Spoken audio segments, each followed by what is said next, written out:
Se dici caffè Borbone, stai parlando di Napoli.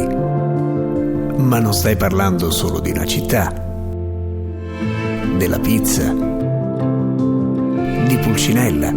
Se dici Napoli, parli di un'emozione, di storia, di valori e tradizione, della gioia di cantare, della forza di cambiare. Napoli è un'emozione che non puoi dimenticare. È la magia dell'arte che si riflette nel mare. Se dici Napoli, parli di gusto, di profumo, di sapore, di una tazzulella e caffè fatta con amore. Parli del sole, della gente, del suo calore, di persone che ci mettono sempre il cuore. Se dici Napoli, stai parlando di caffè Borbone e in ogni sorso troverai un'emozione.